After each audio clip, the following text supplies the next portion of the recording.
Yesterday, the Mariners got back the hero we deserve.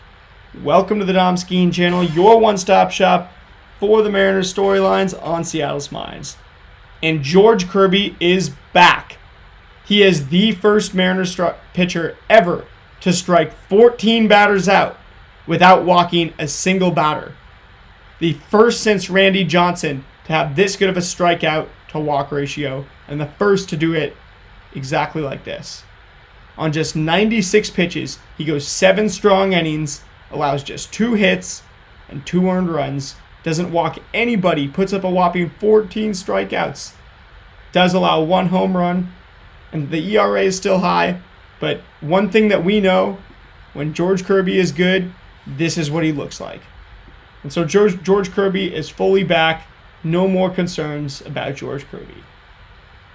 14 swinging strikes on 96 pitches. And just 14 swinging strikes for George Kirby, yet he gets 14 strikeouts. This is textbook Kirby. So many called strikes. He gets 23 called strikes in this one. So his called strike and whiff percentage is 39 put together. I mean, that is just amazing right there. George Kirby, a guy who might not get the most swinging strikes, but the amount of called strikes he gets, just flat out, you see stuff like this happen. Really could be, if there's a Mariners pitcher that's going to pull a Maddox, meaning 9 innings and 0 walks, it'll be George Kirby. However, even with George Kirby's heroics, we still only won 3-2. Finally, we're on the right side of one of these one-run games, but we should have won this game by way more. We out-hit the Angels 11-2. Obviously, expected batting average not great, but get a ton of runners on base and leave a lot of guys stranded. You look at our lineup kind of in this one. Ben Williamson going 2 for 4, getting another multi-hit effort. Polanco going 2 for 4. Randy going 3 for 5, getting 2 doubles in this one. However, the tricky thing about this game is that you see Tyler Anderson. He was the pitcher where we made the hypothesis this year that we're going to see more. He was the first pitcher, I think, to use a non-fastball as a primary pitch against the Mariners. And I said as soon as we saw that work for him, this is the way to beat their philosophy. This is the way to beat their approach. And I expect we'll see more teams doing this. It's been about a month since then, so it's a great time to check in on our boy Tyler Anderson, former Mariner, who did screw up the last day of the season back in 2021 against the Angels nonetheless. However, he's showing us exactly what we need to see. He is the perfect scout team pitcher for the Mariners this season, Tyler Anderson is. Now, he doubles back and he says, it would have been too predictable. I've only got 4 pitches. It would be too predictable to go changeup mainly against the Mariners. Or I think last time it was a curveball or something weird. But right now he's only using 4 pitches. So he goes with a cutter, a changeup, a 4-seam, and a sinker. There's 33% cutter, 32% changeup, 30% 4-seam, and then 5 sinkers in there. And the interesting thing about this is that we haven't seen that many pitchers use a cutter as a primary against the Mariners this year. There's been a few, but just not as many. It's not like 2022 or 2021 where tons and tons of pitchers were using a cutter as their primary pitch. It's just not as popular anymore. Obviously, there was the Burns and the Maedas of the world. These guys aren't really as prevalent right now. You see it more among relievers right now. You just don't see the cutter starters.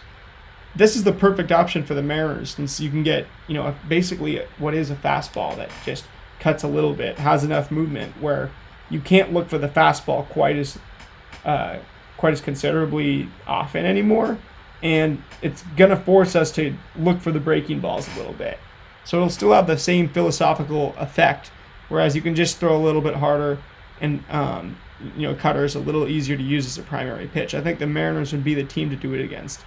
You see a lot of other MLB teams, and I'm getting pretty philosophical here, although I know we've reviewed the last week, so I feel like it right now.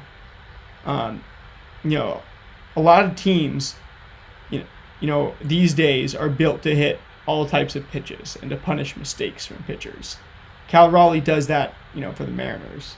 But when you look at the Mariners, now they just really crush fastballs, don't try to hit the other stuff, try to do a lot of control the zone with the other stuff, you can push them into a game of inches pretty easily by saying, we're not throwing you any straight up fastballs. If you just want to look for the fastball, well, you can look for the cutter, but you're not going to get the four-seam fast, and you still get 28 fastballs out of Tyler Anderson in this. But it's kind of what Jack Kohanowitz did earlier this season in T-Mobile Park, which absolutely frustrated the Mariners. One of the more frustrating games of the year, which is we're going to mix two types of fastballs in, and all you're trying to do is stop the Mariners from looking for fastballs. So I could see a lot of more teams, a lot more pitchers, if they're not going to go with the eliminate the fastball approach versus the Mariners and use a off speed as a primary. I could see going primary secondary as two fastballs, because that's another way you can throw them off of just looking for that one fastball. The worst thing you can do against the Seattle Mariners is have one dedicated fastball, use that traditionally, and then mix in the off speeds, because the Mariners just won't swing at those off speeds. They're going to force you to throw those in the zone, and then they're going to look for that fastball, and they're going to crush that when they do get it. If you have multiple kinds of fastballs, that's been working a little bit more as well. So as we check in on Tyler Anderson here, we amend our Kryptonite self-scout of the Seattle Mariners just a little bit to include a dual fastball approach. And we're going to see what happens tonight. A little bit of a preview for tonight's game. You got Emerson Hancock going up against Merrill Kelly. The Diamondbacks do have their lineup out: Carroll, Marte, Perdomo, Naylor, Suarez, Gurriel, Smith, Thomas, Herrera. Good hitters on their team: Carroll, Marte, and then Suarez. Just those three alone have combined for quite a few homers. Suarez and Carroll each have 18, and Marte's got 12. Marte just looks excellent. He looks like a world beater on the expected stats right now.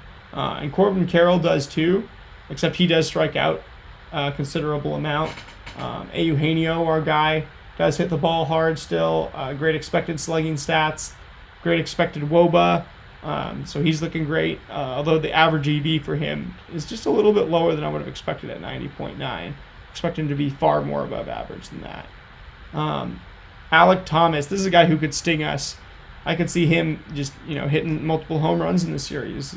Really high average exit velocities. When he's healthy, he can really sprint as well. The hitting stats are not good yet, but he's a guy who is a hot and cold guy, and if he does get hot, we better watch out for him.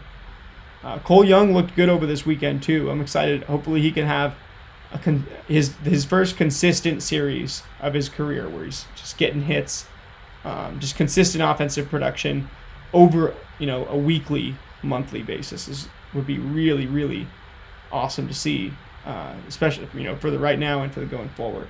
Then Emerson done such a good job limiting hard contact this year, and he's not walking too many guys right now.